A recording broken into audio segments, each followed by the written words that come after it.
And welcome, friends, to the Thursday morning edition of the Grace Hour. Once again, broadcasting live from our studios, which are set up here at the home of the Greater Grace World Outreach in Baltimore, Maryland. Thanks for joining us, friends. Great to have you with us on this Thursday morning.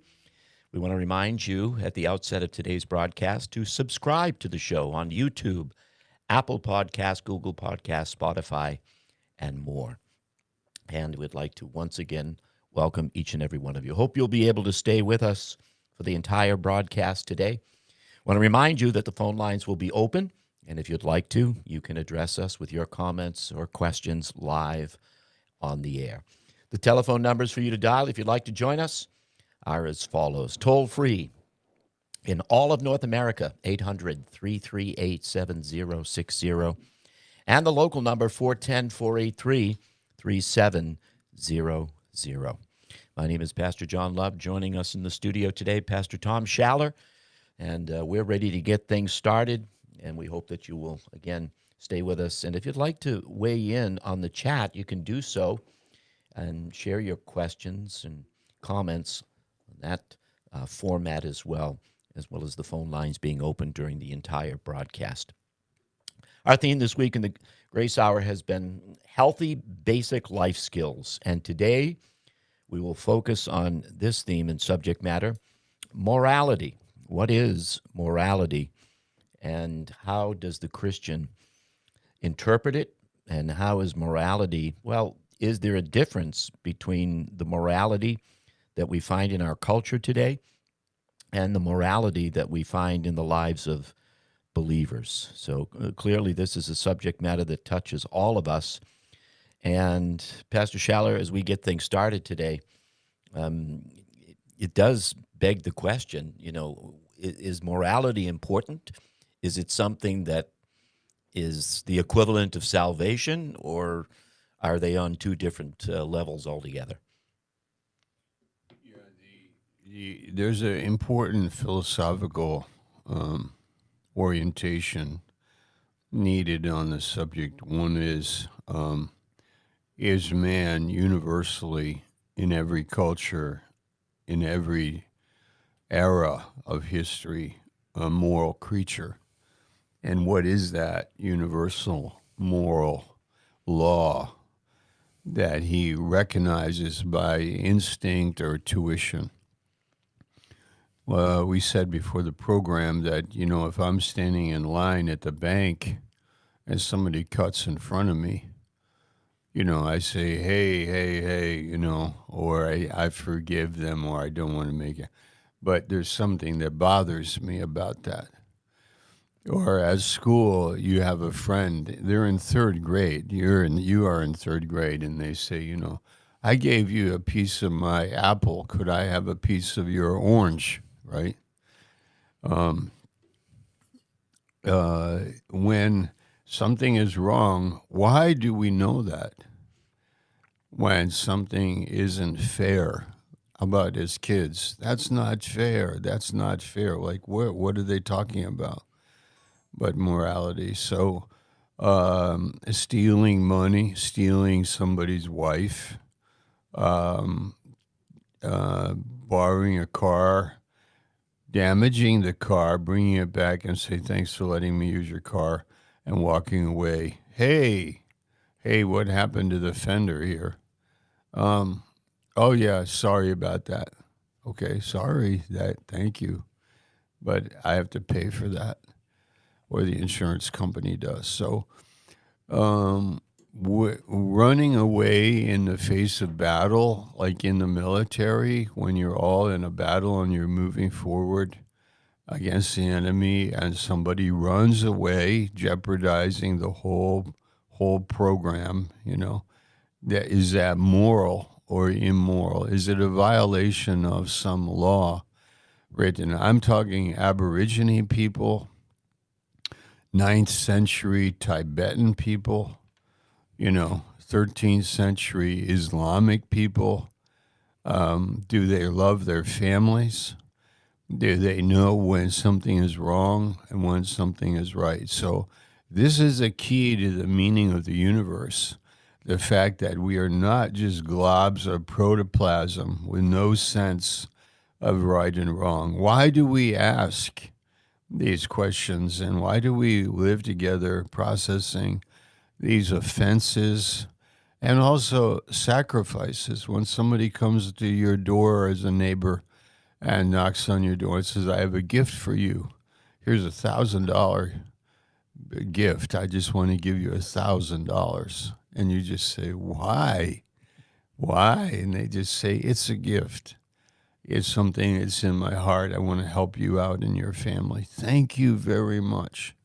So you have many elements to morality.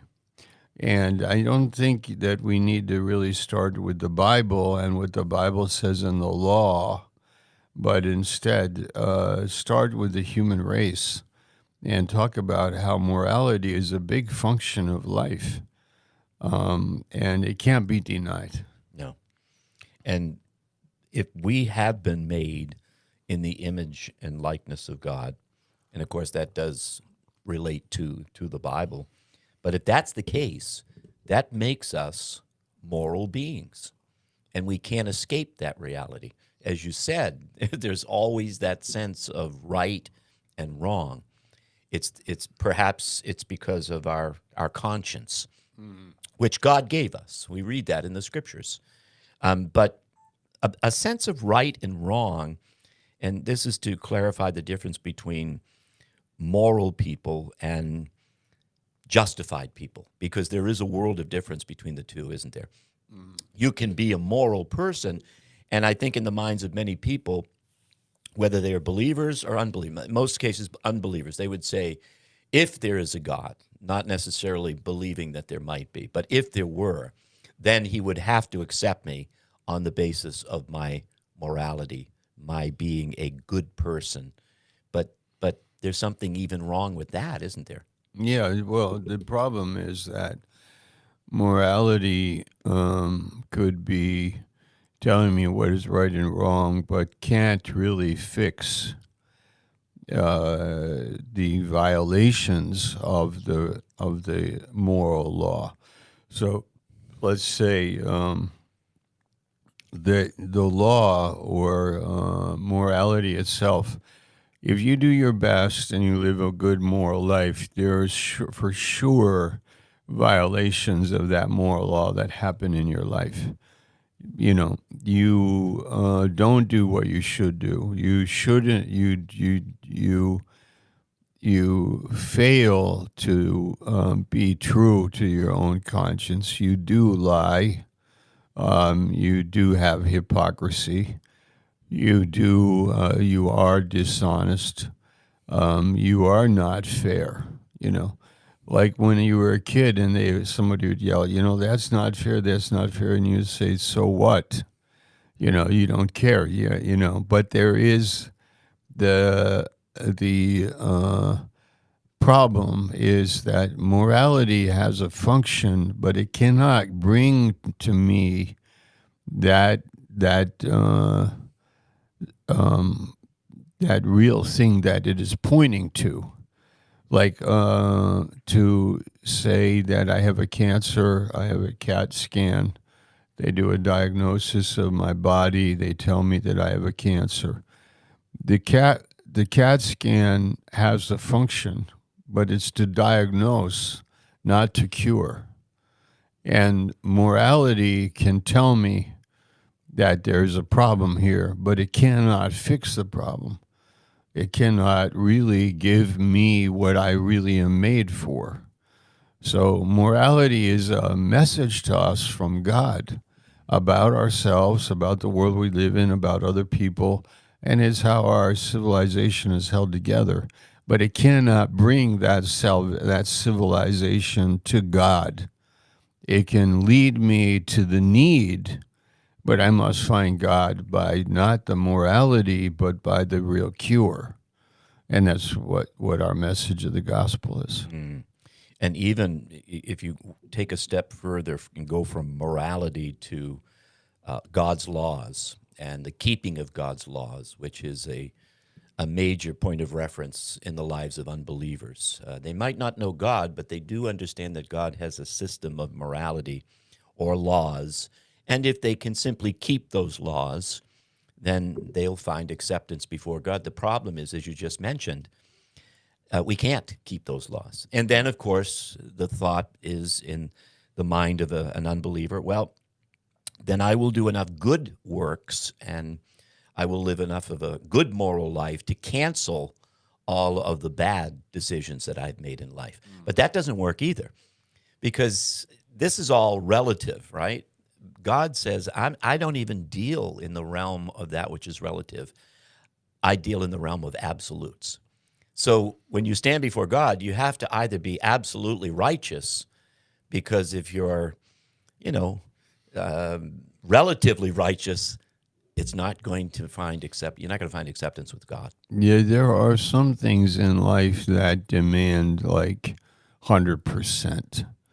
Like there are some things that just illustrate that it doesn't work unless it's all 100%.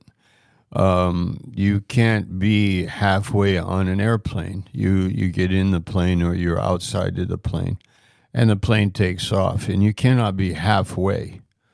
You cannot be halfway in a car, and you cannot be half right and half wrong, or even 99%. It has to be that either it is this way or it is not, And in the same way with regards to what God is looking for is righteousness, and it's got to be 100%. So that's why Christ came. He was righteous, became righteous, was righteous, lived a righteous life, then became unrighteous for the sake of us, taking, our sin upon himself, so that we might be made righteous. No, that righteousness was not made by our constant effort and making good moral decisions, because by our morality, which is blemished, it is enough there to point to the fact that we are made with a certain design and a certain purpose.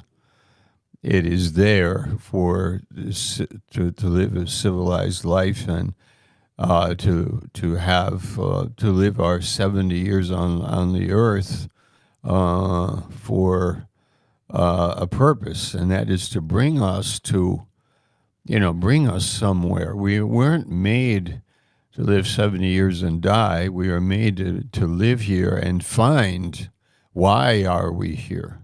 To find, and morality is one of the keys, and a key to the universe, to be honest, is say, I am moral. Why am I moral? It must be that the one that made me is moral.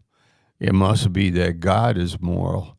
God is, and God is the one that cares about this subject. I gave you a piece of my orange, give me a piece of your apple.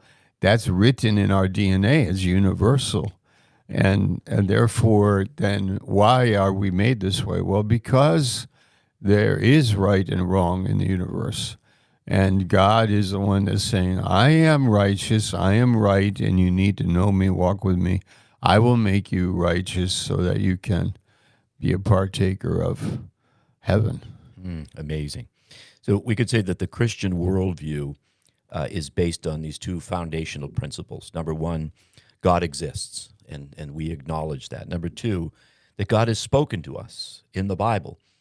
If we don't have these two presuppositions as the starting point as believers, then we're just like everybody else. We're out there looking for, or trying to find objectivity in an ocean of subjectivity, which is why we hear all of these ideas from unsaved people. Well, this is what I think, and this is the direction I think my life is going in. This is why I believe that we exist. And it can just lead to all kinds of foolishness. They all seem, these ideas, all of this subjectivity comes out of a darkened mind, someone that does not know God, and has never been born of the Spirit. But we have this great advantage. We know that God exists, and we believe that he has spoken to us through the Scriptures. And that takes us really into the presence of God, into a relationship with God. As you said, if you're merely living on the basis of the law, just laws, which the natural man will embrace and does embrace, or at least tries to, but the law is like a mirror that you look into. It can show you that you're filthy and you're dirty, but it has no power to clean you up. Yeah, that's a good analogy. There's a couple of things you said that I want to go back to. One is, I forgot it.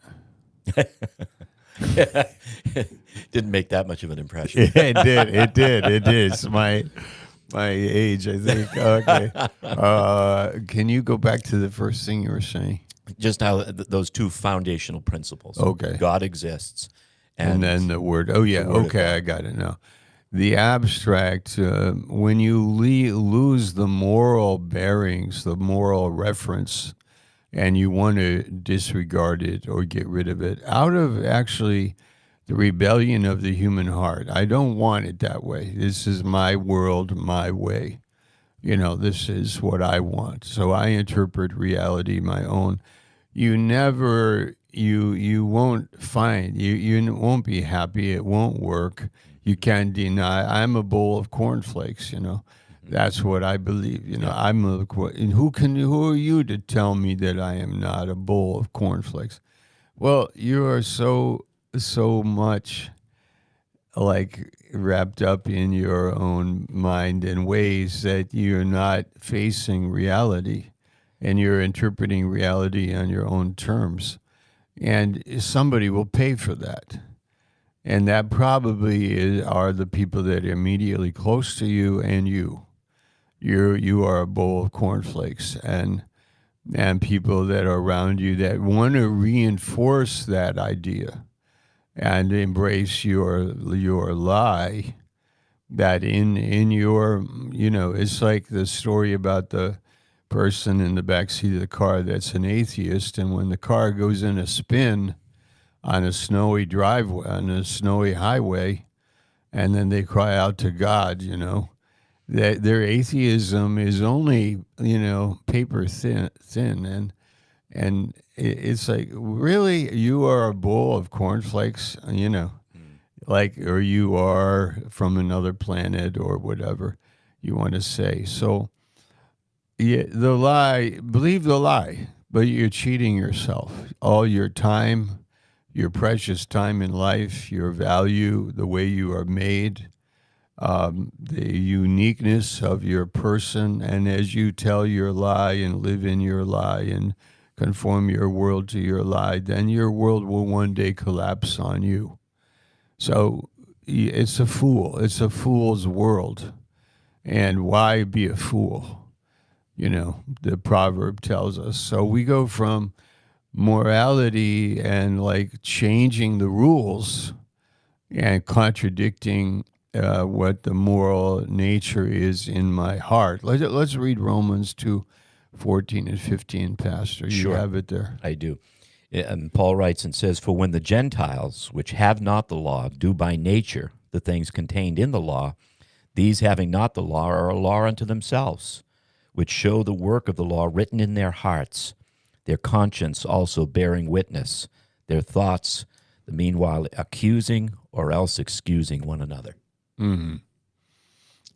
We got to unpack that for a minute. Okay, I want to focus on those two words. The law written in the heart. Now, they are Gentiles. That means they don't have the Bible. They do not have the Bible. Some, if they are educated Gentiles or pagans who are educated like Plato, Socrates, Aristotle, the philosophers of that era, the Greek mentality, okay? Then you have a Roman mentality, which is and other pagan people which have their pagan gods and so on. Okay. So in every case, they have a law written in their heart. And what are they doing but accusing and excusing? Now, those two words are different from each other. Accusing and excusing. How are they different? They are the premier evidence of something written in your heart. Let's make an example.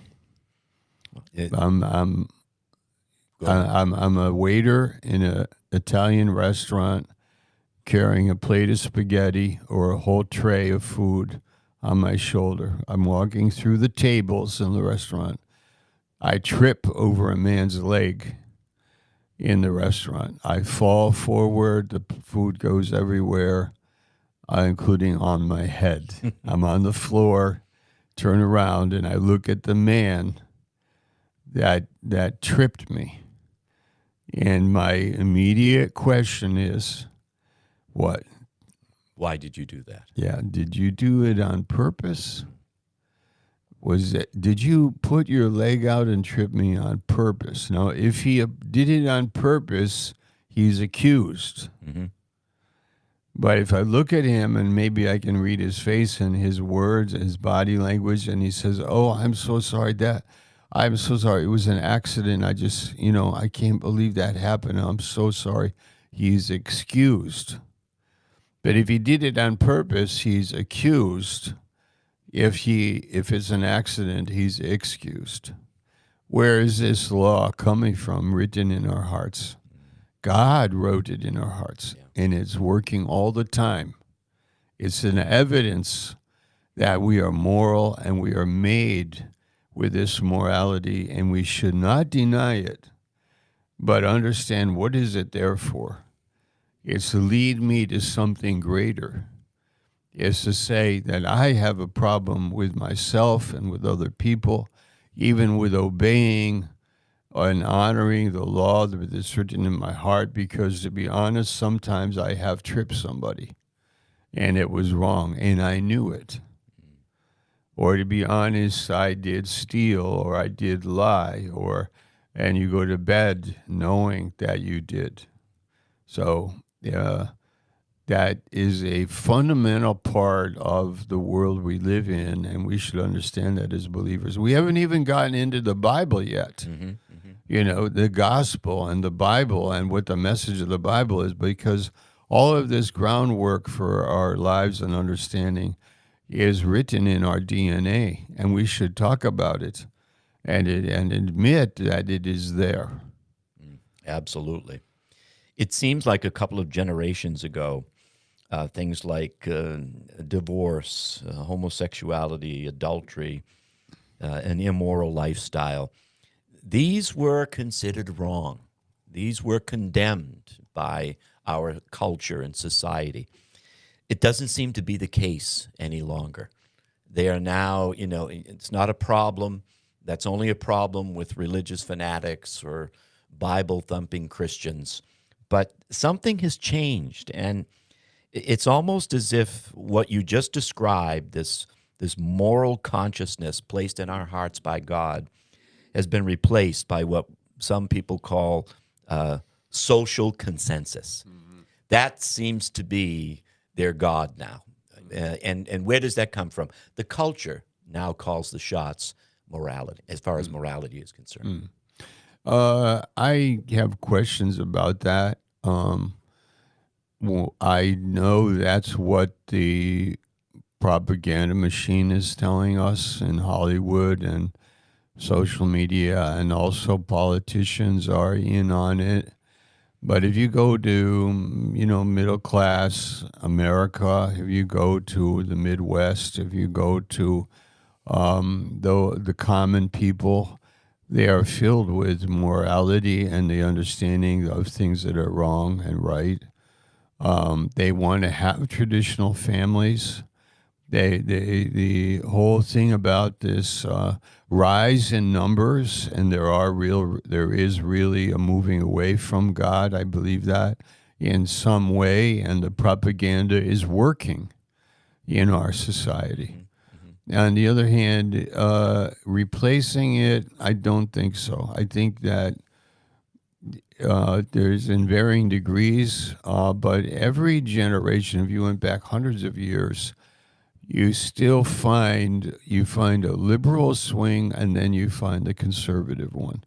You find a liberal direction and then a conservative one. So generally, like, we have swings, and like who's saying what and what is being said. So the danger of the time we live in is this social media machine that is able to speak so loudly to young people and groom them and cultivate in them, but they cannot escape the amazing reality of the conscience, and they cannot escape the fact that there are things that are wrong. Now, in our country, we assume everybody's going along with this woke ideology and mentality in the world, but it isn't so. Japan knows better. Asia, you have Africa, you have different countries with different messages. And for us to be isolated as a country, we believe that we are like out in the forefront, and we are the cutting edge in society, but our edge is not a good one. We have a message that is being rejected by many parts of the world, the Islamic world, the immoral message of the United States of America, the immoral message of a broken family, the immoral message of this sexual confusion. This immoral message is not being embraced by actually billions of people. So we may find ourselves more and more isolated, and also not cutting edge, not mainline, not leading the Western world, but actually maybe even the Western world in some way, going in a bad direction that violates our very foundation. Mm. So there's just a few Yeah. words on it. Yeah, but it does seem like if you have that as a premise and you're deriving your morality based upon the consensus of society, you're building your life on shifting sand. Mm-hmm. And it's almost like you keep moving the goalposts. Mm-hmm. How can you have a game and how can you have a competition on the field of play if you keep moving the goalposts? Yeah. But the boundaries don't exist. Mm-hmm. It just doesn't make sense. Yeah. It doesn't add up. Yeah. Yeah. And doesn't it lead to what we read about in the book of Judges in the 17th chapter, where all of a sudden, not all of a sudden, but what it leads to is every man does what's right in his own eyes. Mm-hmm. And that's so dangerous. Yes. Yes. Yes. Yeah. Well, there's a great quote by Chesterton that before Christianity, paganism was the best. But then Christianity came in, it was better. And there's never been anything better ever since. Let me repeat that. Before Christianity came, paganism was the best. Christianity came, it was better. And ever since, there's never been anything better. So when we leave our Christianity, it'll be worse. It'll be worse than what we have. And people should wake up and realize that morality is written in your heart. It should bring you to the place where you see there must be something more. The moral one that made me a moral creature, God, is speaking to me and saying, you have failed, you are immoral, you are not righteous. Come to me, and you will find me and have a relationship with me, because I am the righteous God. Mm. And that leads us to the 16th verse in Romans chapter 2, which says that there's a day coming when God will judge the secrets of men by Jesus Christ. So it really comes down to Christ, doesn't it? Mm-hmm. And Pastor Stevens used to talk a lot about the difference between morality and spirituality, and they're not the same. You can be moral, but you might not be spiritual. Mm-hmm. So isn't the goal for the believer to become a spiritually minded person, Mm-hmm. which will produce the morality? In other words, the right belief system is going to produce the right behavior in a person's life. Yes, yes. Okay. So the best illustration of that is the woman taken in adultery. So what happened in the story was she was taken, she was caught in the act, she was brought before the crowd. There was a whole crowd of men ready to stone her. They brought her to Jesus to test Jesus and to see will he live by the law. So it was a tough one. It was a tough one. I mean, for God, nothing is tough, but if you really look at it on the face of it, it was a tough one. All right, so they said, now Moses told us to stone this woman. What do you say? And the pressure is right there. Mm. So morally, by law, first she violated the law. She committed adultery. The penalty was stoning. That by the law. Is Jesus going to do this? So morally, that's the picture. Then he writes on the ground, and then he says, "Who he that is without sin cast the first stone." You might be moral, you might be embracing the moral law, but are you able to execute judgment and stone the woman? Like, are you going to do that? If you are without sin, throw the first stone. So then they all leave, and then he says, where are your accusers? She said, there is no man. And then he said, neither do I condemn you. So that's grace. And then go and sin no more. That's instruction and teaching for her future. So her life is changed.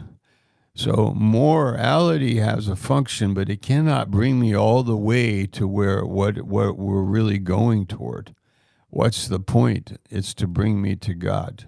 Bring me to guilt, for me to admit I am guilty, that I do recognize you could stone me, and Jesus was the one who could have done that to her because he was without sin. But he didn't. He gave her grace and set her free. Because God didn't make us to condemn us. He came to save us. He didn't come to bring us under the law he came to bring us under the law so that we would be found guilty before him in our consciences and admit, come on, you got to admit it. You got to say, I am guilty. You got to come on. You got to be in the truth and then, but receive the grace and be born again, be saved. That story in the Bible, it never ceases to amaze us because you have, the moral agents who found the woman in the act of adultery, dragging her into the presence of Christ. Then you have the woman who is immoral, clearly, obviously. But they're all immoral. Yeah. And Jesus, it's almost like there are some people in the world today that think that they are righteous, but it's self-righteousness. It's not the righteousness of God. And they are the ones that are quick to accuse what, in their estimate, are the unrighteous. But as you just pointed out, everybody has sinned and come short of the glory of God. And God wants to see people acknowledge that. And then the one in the midst of the moral crowd, of the ones that thought they were moral, and the immoral woman, was the only one who we should be focused on. Mm-hmm. He's the only one that can forgive people of their sins. He's the only one that can give people a righteousness that makes them acceptable to God. So it's really all about him. It all comes down to the gospel message, doesn't it? Yes, it does. Yes, it does. And that gospel message is for God to declare us righteous when we aren't. And saying, if you can do this by faith, all I'm asking from you is faith. Trust me, and I will make you righteous. And the Bible actually calls it in Romans 5:17 the gift of righteousness. Wow. You can't earn it. There is no human merit that will bring you to that place. You must receive it as a gift of grace. But what's amazing is that what that gift of righteousness can produce in a person's life once they've received it is the very essence of an upright, moral, acceptable life before God. Yeah. If you are spiritual, what happens is love is the fruit of the Spirit, and you will actually care about your neighbor, have peace in your own heart, and enjoy the law and the order of life. You enjoy obedience. You enjoy doing things right. You don't anymore. You no longer do you really enjoy lying or cheating or deceiving. You actually enjoy a divine order and the law, the rules. You enjoy God, so that as you live, of obeying and following the rules of a swim club, the rules of a YMCA, the rules of a school, the rules of a community, you actually start to enjoy doing the right thing and enjoy it. It's easier. Right? But why do you enjoy it? Because you're spirit filled. So you're spirit filled. So are you moral? Yeah, but my life isn't focused on morality. It's more focused on the relationship with God, who is moral and leads me in enjoying and being obedient to what he said. If you love me, you will keep my commandments, he said. So but it's rooted in the relationship. But if you don't have God and you just have morality, it'll mess you up. I mean, it'll toss you around. There'll be things that you feel you should do, but you don't do, and then you feel bad about that. And then there'll be things that you should do that you do, then you feel proud about that. You are proud that you are righteous and obeying the rules and everything. You're proud about it, and then you judge other people. And doesn't work either. That's not fun. That's not joy.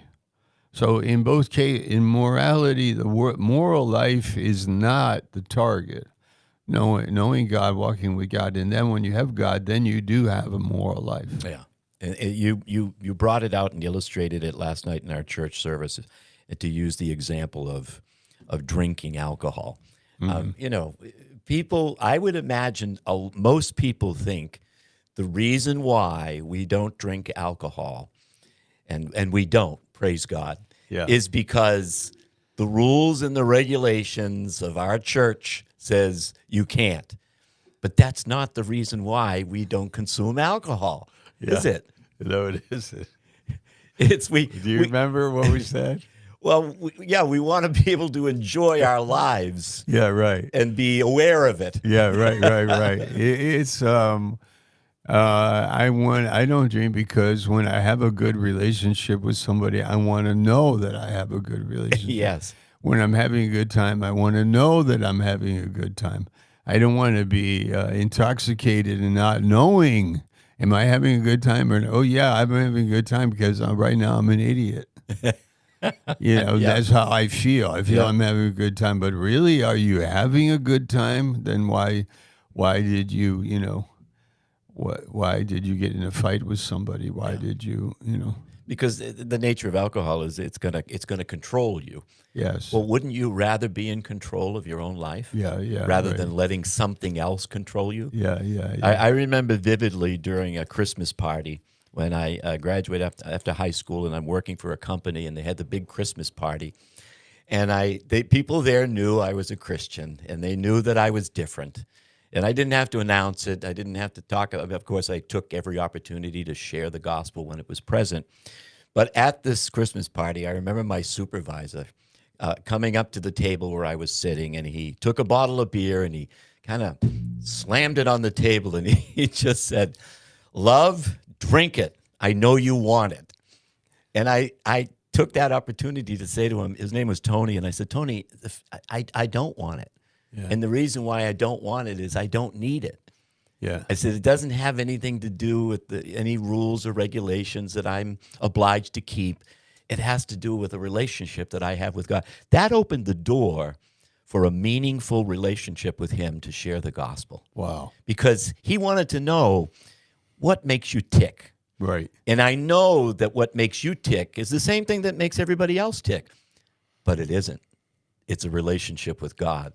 Yeah. That changes everything. Yeah, that's beautiful. A Yeah. very good story. Yeah, it's Beautiful. true. Beautiful. We don't need it. No, maybe a couple more things to say about it. Morality in itself, we understand that people can be bored, actually frustrated, and actually rebellious.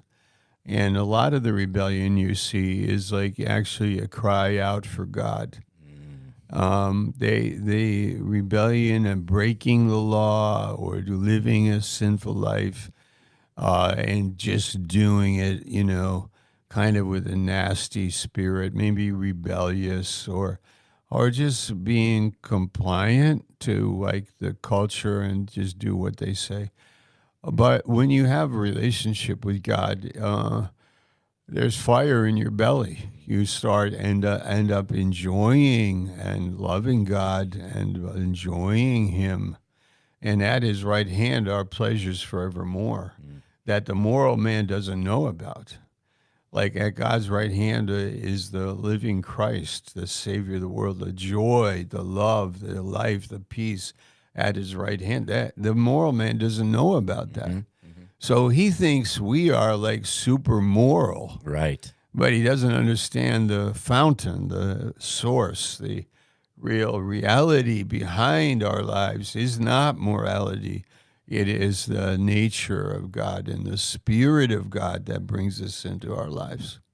Amen. Yeah. Well, on that note, we'll wrap up today's broadcast, friends. And just to give you the opportunity, perhaps you've never received the gift of righteousness. Maybe you've never been born again. Take the opportunity today to ask Christ to come into your heart, to give you that new nature.